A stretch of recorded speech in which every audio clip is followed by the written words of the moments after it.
Well, we're back in Franklin, Tennessee after my beautiful 2 weeks in San Diego. Thank you guys for the vacation. I worked during my vacation and brought you videos, and you guys watched and then ended up paying for the entire vacation. So thank you. Had a wonderful time with my wife and 4 kids. We did some body surfing, ate a ton of Mexican food. I got to go to ComicCon, hang with some of my Christian friends. Ralph, one of my brothers. Amen. One of my brothers in comics, long time. Yes, 30 years. 30 years. Oh my goodness. Look at our beards. I know, it's all... We were young when we started. And I had hair. I was going to say, there's people who serve the Lord in comics here at Comic-Con. It's not all pagan. We're here representing. Yes. And we always have been, right, brother? Yes, amen, amen. It's to shine His light. We do not cover up our faith. And we don't shy away from the truth, goodness, and beauty in art. Exactly. It is a light. This is where God has called us. Just as He has called us just to establish the kingdom, His presence. And that is why He has us here. It's by His grace and His grace alone and by His mercy. But we come recognizing greater is He that is in us than he that is in the world. One of my brothers right there. I love you so much. And now we're back to the news. Okay, this is on the Trump economy. He got some slightly slow poll numbers on inflation, which I'm going to prove to you that they're false. But here's Bill Maher on Trump being right about tariffs. And he's just going, dang it, Trump was right. I remember along with probably most people, was saying at the beginning, oh, by the 4th of July, somebody had to think how the the economy was going to be tanked by then. And I was kind of like, well, that seems right to me, but that didn't happen. Now, it could happen tomorrow. I'm just saying that's reality. So let's work. Hats off to Bill Maher for admitting reality, which is remember, all of the online experts said the economy would tank by July 4th, and he just goes, look, it didn't tank. Now, I'm not an expert, okay? I'm a barely literate comic book artist. And so I could have been wrong on this too, where I said, hey guys, the tariffs, seems risky, but I think Trump's going to pull it off. We don't know the future. No one does. All the economists, the experts were wrong about tariffs, and they're still wrong. They're all still just guessing, going, whoa, it's a big risk, but it's not going to work. And the other half goes, well, it's a big risk, but it is going to work. And guess what? Nobody knows the future. Show some humility, people. First, from the reality of that, not from I just hate Donald Trump. Because that's boring and doesn't get us anywhere and leads you to dishonesty. Because the truth is, I don't know what his strategy is. But look, the stock market is at record highs. I know not everybody lives by the stock market, but I also drive around. I don't see a country in a depression at all. I see people out there just living their lives. And I would have thought, and I got to own it, that these tariffs were going to sink this economy by this time, and they didn't. So, how do we deal with that fact? Because that's the fact. Yeah, how do you deal with the fact? Well, the fact is, you have to admit that and Trump didn't know the future either. He had a hunch. He has his own long-time economic theory about tariffs that he's been following. He's always been on tariffs. This has been his thing. He's been dying to try it. And he finally got an administration that would try it. And lo and behold, it seems to be working for 6 months or however long we've had tariffs. We're still hanging on by a thread. But for all I know, in the B theory of time, if he didn't do tariffs, we would be in economic ruin. Bloomberg is reporting that Trump's new deal with the EU is so surprisingly good that it's being called the most valuable deal the US has ever made. The European Union finally caved to nearly all of Trump's demands after months of negotiations, where Trump warned them of tariffs as high as 30 to 50% if a formal accord wasn't finalized by August 1st. And just days before the deadline, the two reached an incredible deal that's even better than the recent US-Japan agreement. This deal contains two massive wins for the United States. First, the EU will invest $600 billion into America, creating hundreds of thousands of new jobs and buy nearly $1 trillion worth of energy and military defense equipment. Second, the EU will have to accept a baseline 15% reciprocal tariff on all their exports to the US, and the deal specifies that they will have to open up every single one of their countries to trade with the US at a 0% tariff rate, and so it's not clear if the Europeans got anything out of America. So this is about having some humility as we go into more of these Trump numbers, this on the inflation being, big boogeyman, scary number. You know, we were talking about Trump's overall approval rating, that it was the second worst overall. But we look among independents, it is the worst on record at this point. My goodness gracious, worst net approval ratings ever 6 months in among independents. Last time around, Trump broke the all-time record at minus 23 points. He is even lower than that now. Okay.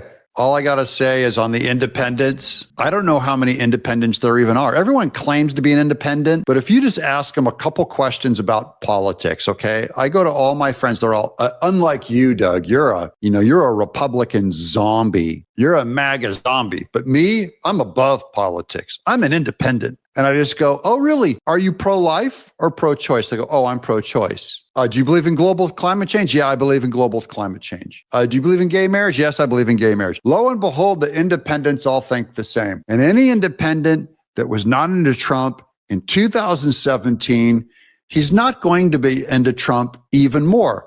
So it goes from 23 points against Trump by independents to 29 points against him. All that tells me on these independents is you watch a lot of TV and you believe mainstream media when they tell lies about Trump. But isn't that more likely that in our population, there's just people that are more likely to believe experts, to believe all the experts that said that tariffs wouldn't work? And then Bill Maher is not one of those people, by the way. He does not believe experts just because they talk. He looks at the facts on the ground. But there's a group of people we have to know that do simply believe experts. And if an expert says tariffs are bad, we're in trouble, they go, yeah, I don't like Trump. But this does affect the midterms. At minus 29 points, he has broken his own record for the worst on record. As I said at the beginning, there appears to be no fall, and Trump is certainly falling through that floor. So during the Biden administration, I think there was a lot of thinking that maybe enough focus wasn't being paid to the effect that inflation had on people's thinking. And it may very well be that inflation is playing a bigger role in opinions than we recognize. Yeah, so inflation in my mind was what cost Joe Biden the presidency more than any other factor. This is ridiculous. I do know that inflation did cost Biden something, but I think Biden being a zombie, a comatose man is probably what caused him to lose the election, even more than inflation. If Biden was chipper and people had confidence in him as a leader, I think they would have swallowed and been okay with the high inflation. And it brought him down. But guess what? Donald Trump at this point, his net approval rating on inflation among independents, it's actually worse than Biden's was a year ago. Okay, now this is my proof again that it's not inflation. Let me get my head over here so you can see the numbers. So under Biden, the people that allegedly are giving net approval ratings on inflation, Biden had way worse inflation than Trump, and he was only down 38 points. Trump's inflation numbers are much better than Biden's. And I mean, we're talking 5-10-fold better than Biden's. And look at Trump's approval ratings, down 45 among independents on inflation. So this is not making the point that I think these people think they are. Whatever's going on with independents and their hatred of inflation, it probably has more to do with they believe TV. They believe experts that are all Democrats. They believe the CBO. They believe what all the intelligentsia says, which is they'll say gas is higher and eggs are higher, even though they're lower. And they just believe what they see on TV instead of the actual pocketbooks. That's my theory on that. That is that social media and what people say, and even what experts say among Trump haters, that is, if you're anti-Trump, you're more likely to believe media, and that has a bigger power on influencing what people think than facts or economists, or actual scientific numbers if you actually look at data. And I have proof on that across the board over the last 20 years of internet, of all of us addicted to the internet, that the internet is a greater and public opinion on the internet and experts and all these, the way that people manipulate you into lies has a bigger influence even than facts. Now I'm going to scrub ahead here a little bit on this video because they're going to go into the independent polls and does it work? A mission to keep the Jeffrey Epstein scandal in the spotlight throughout Congress's August recess. According to Axios, the DNC is buying ads like this in 11 vulnerable Republican districts. Okay, just to introduce this now, what are the Democrat Party going to run on? They are not running on Trump having high inflation. Just to, if they thought that had teeth, the Democrats would go, hey guys, Trump, terrible inflation. Am I right? The economy, terrible. Those tariffs are terrible, right? They're not. What are they buying ads doing? Which we are absolutely at war with on this channel. They're buying ads, drumming up and stoking the Epstein controversy because they know it divides MAGA. And that's why I'm against that division whatsoever. It's like, I don't care what the other side, even of MAGA, says. Epstein to me is a non-issue. And I've only lost subscribers saying it because I want Trump to win. This is a serious issue. The highest volume of calls into my office have been about Epstein. There's also this one, accusing Republicans of covering up the Epstein files.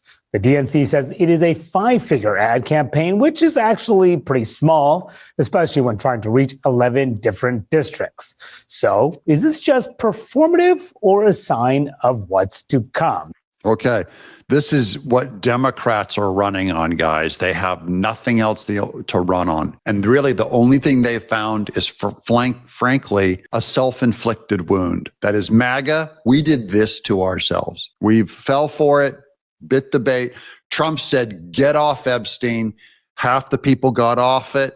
We're maybe more into Trump, maybe more obedient, maybe bigger fans. Maybe we trust him more. And the other half goes, I don't care what you say. And this is media, guys. Media says stay on Epstein. It's where all the clicks are. It's where all the ratings are. And it really could do damage to Trump's agenda. Now, this is a delicious clip that I got of Chris Matthews saying, you know what? He doesn't believe any of these anti-Trump polls. I find this very interesting when a Democrat, a huge Clinton operative says, all these negative polls that CNN is quoting about Trump, he doesn't believe them. To be honest with you, the country is moving towards Trump. I mean, these polls that come out and show him not doing well, I don't buy that. I think his strength is still greater than the Democratic strength. These guys are both, by the way, canceled for groping women. That's Charlie Rose and Chris Matthews. Anyways, he's going like the country is heading toward Trump. That's what he sees on the ground. And he's even seeing the polls that are being manipulated against Trump. And he doesn't believe them. He is a stronger public figure than the Democratic people. I mean, Obama still has tremendous charisma, but Trump has strength. And I think that's what all voters look for. But they want a president who is a strong figure. And he's got it, and he can, it's just there, and half the country buys it. Remember, this is the guy that said Obama gave him that feeling up his leg, like electricity. He was so excited about Obama's charisma. But what does he say about Trump? Not that Trump has charisma, but that he exudes strength. Now, this is part of where Victor Davis Hanson's theory on why Trump, it's his time. It is because he is a uniquely strong person. What do strong people do? They flip a bird when people try and come and concern troll them and say, oh, you need to apologize for the way you feel. Our dads didn't do that. They just did. They went in and they did. So when we say bull in a china shop, that's what I mean by Trump has that previous generation's strength that dad had. Doesn't care what people think about him, way out of fashion. Look at Trump's hair. Look at his big long tie. Look at his gut. Look at the way he talks. He has a very low reading level. He does not use multisyllabic, smart sounding words. He's the people's president. What you know is he can make a fist and he can go in and he's just doing economic policy the way that he wants to do it. and he's using his gut. That's his strength. And that is MAGA's strength. He's a different kind of guy. And I love that Chris Matthews can see it, even to a point that he goes, look, these little intellectual polls, I don't buy them. America's heading to Trump. Now, here's Trump. When I say flexing his muscles, he went and he just now brokered peace between Cambodia and Thailand. You might think, big deal. No, these are bodies dying. This was a massacre. And he went in and he's so transactional. He just simply said, I told them I don't want to trade with countries that are killing each other. And so for purely economic purposes, they brokered peace so they could trade with America. That's the Trump magic, thinking outside of the box. Bull in a china shop. We have some good news because the recent war that you just saw, they just announced, I see, the newest of the 5, now this would be 6 that we've stopped. I've stopped 6 wars in the last, I'm averaging about a war a month, but the last 3 were very close together. And by the way, bragging is also a kind of, block-headed, bold dad move. He goes down and goes, look, I stopped 6 wars. You'd never hear Obama say that. Obama would never say, look at me, I stopped. You'd have to be all subtle. There's those who say war can't be stopped, but I say it can be. That's how he would say it. Trump just goes, look, I stopped 6 wars. It might even be an exaggeration, but this is marketing. This is projecting boldness. I'm in control. Don't mess with America, or I will, bomb the S out of you. Is how he puts it. India and Pakistan and a lot of them. Congo was just done. Rwanda was just done. But you probably know. I won't go into it very much because I don't know the final numbers yet. I don't know. Numerous people were killed, and I was dealing with 2 countries that we get along with very well, very different countries from certain standpoints. They've been fighting for 500 years intermittently, and we solved that war. You probably saw it just came out over the wire, so we solved it through trade. I said, I don't want to trade with anybody that's killing each other, so we just got that one solved. And I'm going to call the 2 prime ministers who I got along with very, very well and speak to them right after this meeting and congratulate them. So he agrees with them, and we do well with them individually. He just put the pressure on them. Goes, I'm not going to trade with either one of you if you don't broker peace. And they brokered peace for financial reasons. That's thinking outside of the box. Okay, now people are going like, but what about the debt? Trump's not a fiscal conservative, whatever. Here's Kevin O'Leary on how we're going to go all in on that debt reduction now. This is, Thomas Massey and Rand Paul. We're all crying and weeping and biting at Trump's ankles, going, what about the deficit? Even Elon Musk. Well, he's going to go in now and do the big fiscally responsible thing. According to Kevin O'Leary, he has the runway now on the ramp to do it. Really what's going on is they're rebalancing the VAT taxes, the consumer taxes. But the point is, if all this capital is coming in, the next part of the administration's focus, and I think there's a lot of pressure internally on this, is to start paying down this debt. And the good news is there's other ways to do it. We could open up the ANWR in Alaska and put a tariff on that oil like they do in Norway and just use it all for debt reduction. Debt reduction is the key to prosperity in America. Really what's going on is they're rebalancing. So that's a famous clip from Kevin O'Leary just going like they have internal people saying it's time to pay down the debt. And I believe they will get to it. I don't know if it'll be this year, but they will start hitting that debt. Trump's got a little more stuff to pay for. They've got a number of different financial bills coming. Thank you guys for watching. We're just getting started here, and welcome. If you have not watched this show before, welcome to my audience. Come on in, the water's fine. 3 more videos to go today. Shout out to the Quad Club. I'm Doug in Exile.